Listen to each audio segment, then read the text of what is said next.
Hello! Good morning everyone! So for today's video, nandito pa rin tayo sa talyer. Dito lang yan sa Southside Automotive Shop and Off-Road House located sa Bypass, Bukal Road, Calamba, Laguna. So for today's video, meron tayo ditong Mitsubishi Expander. Bali, ang gagawin natin dito is throttle body and intake manifold cleaning.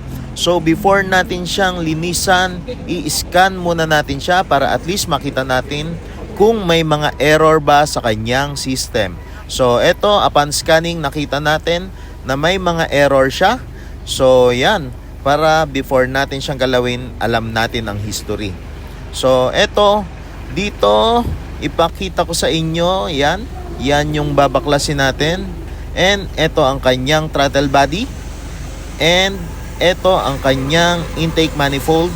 So, mano-mano nating nililinis yan para at least nakikita natin physically yung kanyang dumi at natatanggal natin yung kanyang mga carbon deposit.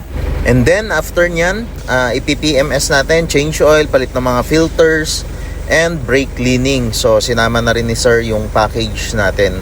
So yun. So ngayon, yun lang po muna. Ingat tayong lahat and God bless us all po.